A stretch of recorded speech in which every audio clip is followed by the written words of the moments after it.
She arrived with one bag and a promise to herself. She would sleep one night, sort the papers, and leave in the morning. That was the plan, simple and strong, like the voice she used when speaking to banks and offices. The apartment smelled of dust and old soap. It was the smell of a life that had ended without asking permission. A cup still sat near the sink, clean but turned upside down like a small white bell. The window in the living room was half an inch open, as if the air had tried to escape and forgot how. She walked room to room in slow circles, touching the backs of chairs, the edge of a framed photo, the smooth, cool metal of the door chain. She remembered being small and watching her mother check that chain twice. Then once more in the dark, her mother never said why. She only said, check, then rest. The bedspread had a faint line where a body used to turn. She placed her bag at the foot and sat. The springs held their breath. She took out a notebook and wrote a simple list. Change bedsheet, empty fridge, call building office. She added one more line without thinking. Lock door. She pressed her pen harder on that line until the paper almost tore. The afternoon was quiet in the way old buildings are quiet. Not silent, not empty, just full of small agreements. A pipe tick. A neighbor's chair leg, the elevator cable sighing. She opened the living room window fully and leaned out. The courtyard below made a square of gray light. An older neighbor stood across the hall window folding a shirt. The neighbor looked up, met her eyes, and then looked down quickly as if the air had rules. She made tea in the chipped kettle and stood beside the sink while the steam rose. She could hear the hallway, a slow roll of footsteps and a pause at her door. No knock, just a pause, a weight in the air. She told herself it was habit. People always pause where life changed. She wanted to open the door and say hello, but her hand stayed on the cup. She ate toast because it was easy. She wiped the counter twice because the cloth left a wet line the first time. She cleaned the small table and moved a chair an inch left, then an inch back. Her body answering questions her mind did not ask aloud. At dusk, she found the old checklist in a drawer near the door. It was handwritten and creased. Switch off gas, unplug kettle, lock window. Chain, deadbolt. The word chain had a small underline. She smiled at the old neat letters. Her mother's lists had always kept storms away. She taped the paper back to the inside of the door with yellowing tape. A ritual restored night came like a long train that did not stop. The corridor light outside clicked and hummed. She washed her face and changed the sheet. She placed her phone on the nightstand and turned the screen face down. She told herself she would sleep. She would not listen for the past had already said enough. Around 1 in the morning, she woke without knowing why. The building had shifted, or maybe a dream had dropped her. She lay still and listened. Outside in the hallway, a small metal sound touched the air. It was not loud, not sharp, just a touch, like a fingernail set gently against wood. She opened her eyes and stared at the dark ceiling. Her heart did not race. It counted 1, 2, 3 like steps on a stair. She rose and went to the door in her socks. She did not turn on the light. The corridor glow came in thin under the door. The chain hung steady, the deadbolt held. She felt the cold near the latch as if the door were breathing out. She bent close. There it was again, the tiniest drag, a whisper of pressure on the outside face of the door. Then nothing. She waited, her hand on the chain. An old memory rose. The sound of that same drag when she was small. Nights when her mother would freeze and put a finger to her lips. The child she had been would hold her breath while the chain made the faintest ring. Her mother would whisper, check, then rest, but she never opened. She stayed there until the elevator groaned and the corridor cooled. She told herself it was the building. It was the way old doors settle and remember. She returned to bed and kept her shoes beside the frame. A quiet decision she did not name. At 2:13, she woke again. She did not know the time until later. She knew only the soft click from the hallway light and the pause that followed, like someone had leaned against the wall and listened with their shoulder. She did not move, her heart counted again. 1, 2, 3. It reached 7 before the sound came. A small slide. Then a stillness so heavy it felt like snow. She thought of calling someone and then realized there was no one to call at this hour. She thought of the neighbor across the hall folding that shirt. She pictured those hands, careful and quiet. She pictured the way the neighbor had looked up and then away. She wondered how many nights the building had watched her mother do this same counting. When morning began as a paler shade of dark, she rose and made tea. The world smelled like dust and hot metal again. She set the cup down and studied the door. She saw what she had missed. Small bright scratches near the latch, thin and almost shy. like careful handwriting left by a nervous pen. She touched one with her thumb and felt how new it was, not old, not from years ago. She took out a stick of chalk from the kitchen junk drawer and drew a short white line across the inside edge of the door, where the frame met the wood. If the door moved even a breath, she would know. She pressed the chalk a second time to make the line thick. She folded the old checklist flat and read each word again. Switch, window, chain, deadbolt. Her thumb rested under the underlined word as if it were a small bone she could protect. She locked the deadbolt and set the chain. She stood back. She took a photo of the chalk line with her phone. She whispered into the empty room that this was nothing, that it was grief learning the shape of rooms. But her other hand took the shoes and set them by the bed again. Closer this time, close enough to step into without looking down. She told herself the plan still held. One night, then leave. She told herself the door was safe. She told herself the door had always been safe. She told herself many things, while the little white line waited to be broken. Morning came gray and thin. The light that entered through the curtains looked tired. Like it had traveled too far, she drank her tea slowly, eyes fixed on the chalk line she had drawn on the door. The line was still there, perfect and straight. She exhaled, half relieved, half disappointed. She told herself she had dreamed it all. Grief plays tricks, building sigh and wood moves. Her mother used to say the mind bends when the heart is tired. She wanted to believe that, but when she looked at the scratches near the latch, something in her chest stayed tight. She opened the door to get some air. The corridor smelled faintly of detergent and old paint. The neighbor's door was half open. She caught a glimpse of the same gray shirt from yesterday. Neatly folded on a chair inside, the neighbor looked up, startled, then nodded once before closing the door without a word. She locked her own door again, twice, and checked the chain. It was becoming a rhythm. She even whispered the steps under her breath: switch, window, chain, deadbolt. The same words her mother had whispered every night. By noon, she had started cleaning. She wiped every surface, emptied drawers, threw away old receipts and folded notes. She found a box filled with tiny keys, labeled one by one: cupboard, locker, balcony, and one space blank, no key, no label. The missing slot made her stomach turn. She put the box away and told herself not to care. That night she cooked soup and sat near the window. The air outside was colder. The wind made the curtains move like breath. She watched the building opposite, where light flickered behind curtains. Families moving, televisions glowing, life continuing. When she finally lay down, she left her phone camera on video mode. Facing the door, she told herself it was silly, but also necessary, a record, not proof, because proof meant belief. She pressed record, set it on the nightstand, and turned away. Sleep came slow, filled with half-dreams of footsteps and whispered words. When she opened her eyes again, it was 2:13 a.m., the same moment as before. She knew it without looking at the clock. The same air pressure, the same silence thick as cloth. The sound came next, faint but sharp. Like something light dragging across the door, her body tensed. Her eyes went to the door. No movement, no shadow. Only the steady faint light from the corridor seeping underneath.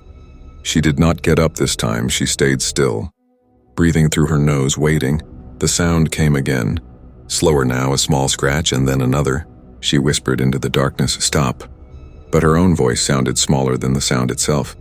She waited until dawn. When the first blue light came through the window, she rose and checked the door. The chalk line was broken, just a little, like someone had pressed against the door from the other side. Her hands trembled as she checked the video. The picture was grainy, the sound clearer. For 3 hours there was nothing, then a low scrape, then the faintest whisper. It sounded like breath forming a single word. Not quite her name, but close. She paused the video and stared at the door. The checklist on the wall fluttered slightly in the morning air. She pressed her palm against the wood and whispered her mother's words again. Check, then rest, but she did not rest. Not that day, not that night. The day passed quietly, but quiet did not mean calm. It meant waiting, counting, pretending. She cleaned the kitchen again, though it was already clean. She kept glancing at the door, the broken chalk line, the scratches near the latch.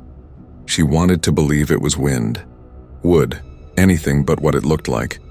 At noon, she decided to step outside. She needed to see someone, even if only for a second.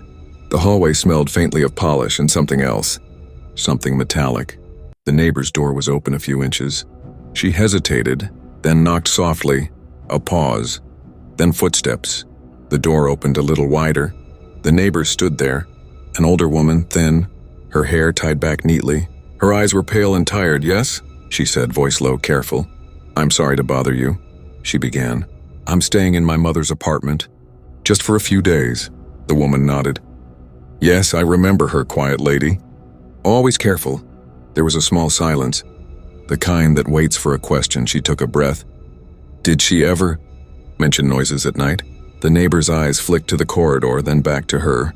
"She mentioned checking the door." "Yes," she said. "She always checked it every night." The neighbor nodded again. "Every night, every hour sometimes," she said. It made her feel safe. Something in the way she said it didn't sound like comfort.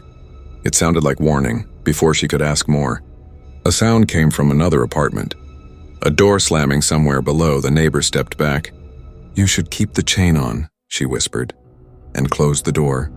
The hallway felt longer when she turned back toward her own flat. The air heavier, she slipped inside and locked up again. All afternoon her thoughts replayed that single line. "You should keep the chain on," when night came. She sat near the door instead of lying down. Her phone was on record again, this time facing both the door and her. She kept the lights dim. She wanted to see the glow from the corridor through the bottom gap. At 2:13, right on time, a faint shadow passed under the door. The chain shifted ever so slightly. It was not noise now, it was motion, real, deliberate. The handle twitched once. Just once, then went still. Her body froze. Her breath caught in her throat. She wanted to shout, to make a sound, but something deep inside told her not to. The silence stretched, then faintly came a single soft whisper. It was not words, more like breath-forming shapes, but her mind filled the gap. Her name, spoken like memory, like someone who knew it too well. She stayed still until the corridor light clicked off. Then she moved slowly, gently, sliding to the door. The chalk she had replaced the evening before was now a thin smudge, broken in the middle.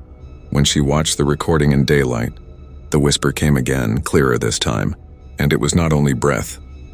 There was something else behind it, the sound of another chain, metal on metal from somewhere very close.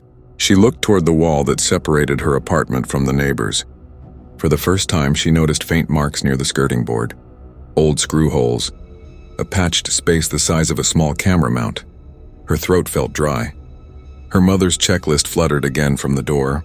She read it once more, switch, window, chain, deadbolt, and whispered softly, "Who were you listening for, Mom?" The next morning, she sat at the small table near the door, a notebook open, pen ready. Her mother's old checklist hung beside her, yellowed and wrinkled, taped in the same spot it had always been, the word chain underlined twice. She began to copy it by hand, one neat line at a time. Her handwriting was smaller than her mother's, but just as careful. At the bottom, she added a new section, time, sound, reaction. She wrote the first entry, 213A, farce, a scratch, whisper, chain moves. She did not know why she wrote it. Maybe to make it real. Maybe to make it smaller. When things live on paper, they look quiet. She folded the paper neatly and pinned it to the door, right under her mother's list. That evening, she followed every step again. Switch off gas, close windows, pull chain, check deadbolt. But she didn't sleep. She sat near the door with the notebook in her lap and her phone recording again. The clock ticked in her hand, louder than before. The building creaked as the temperature fell. The hum of the corridor light came on, soft and steady. Then just before 2, the sound came again, faint, deliberate, a click, a slow drag of metal against wood. She leaned forward, holding her breath. The handle twitched once, twice, and the chain lifted just enough to sing a quiet metallic note. The sound was too familiar, the rhythm too practiced. Whoever it was, they had done this many times before. She wanted to shout through the door, but the memory of her mother's quiet hand stopped her. Check, then rest. That was what her mother had said. But she understood now, her mother never rested. She only checked. When morning came, she unlocked the chain and looked closely. The latch had new marks, fresh and thin. The wood near the handle showed a darker polish, the kind made by skin and time. She spent the day making another list. Window latch, gas valve, floorboard sound, hallway light, lock test. The lists made her feel safe, or something close to safe. Routine was armor. In the afternoon, there was a knock, 3 soft taps. Not from outside the door, but from inside the wall. She froze, staring at the paint. The sound came again, soft like someone testing distance, then stopped. That night she did not sit by the door.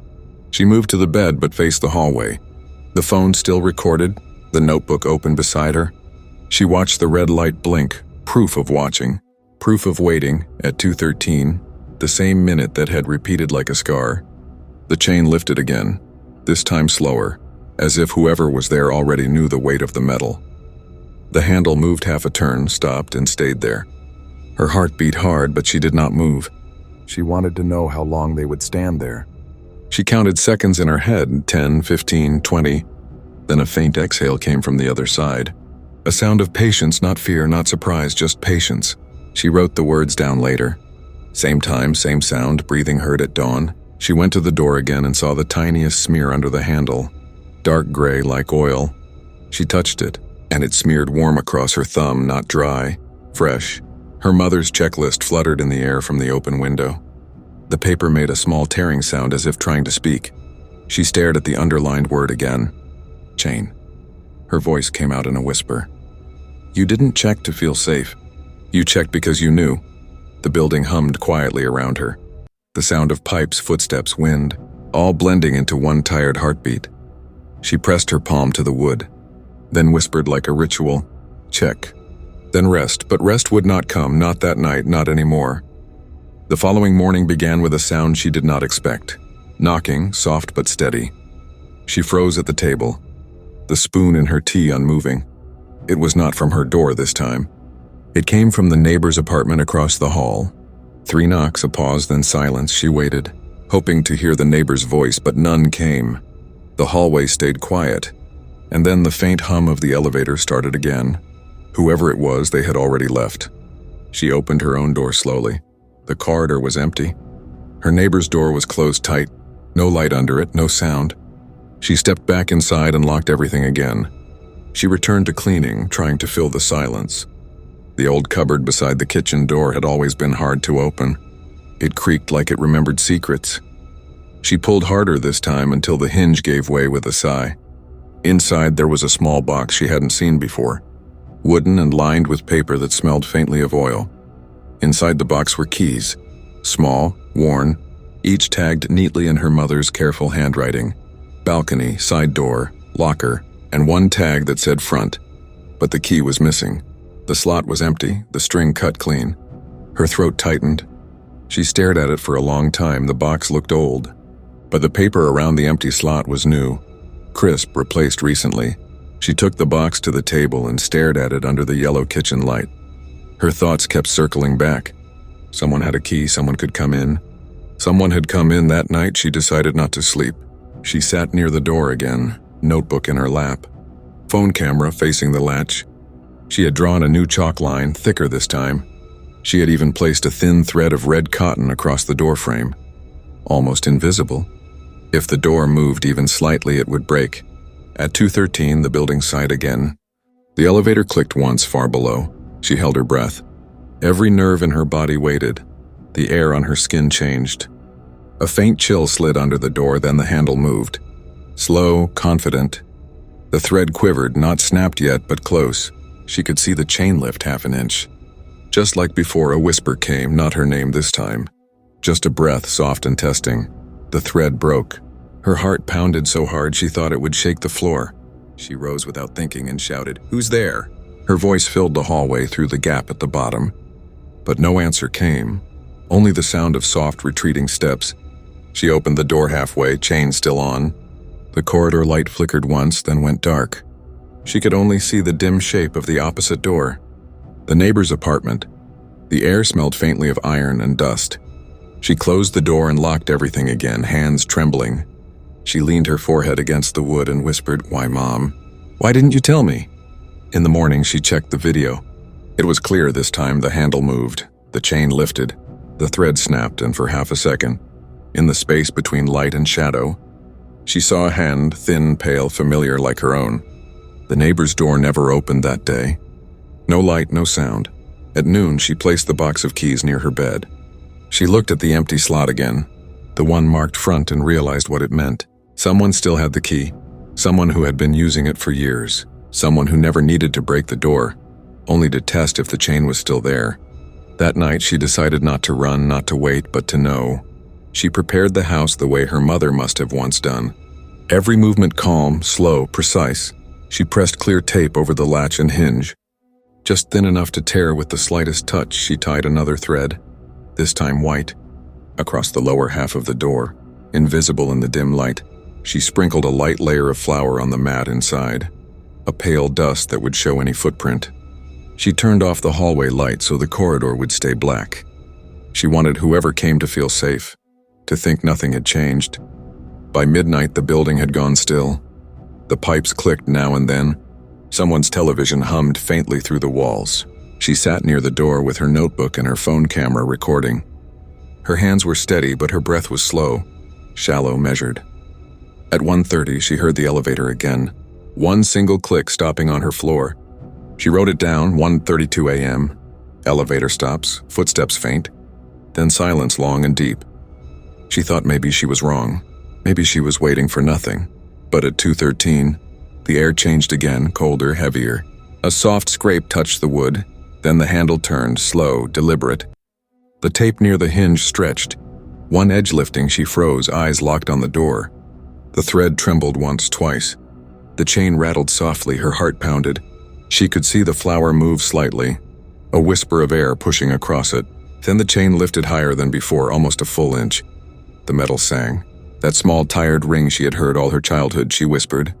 Barely a sound. Not tonight. The door stopped moving like it had heard her. Then came a sound she had never heard before, a low sigh.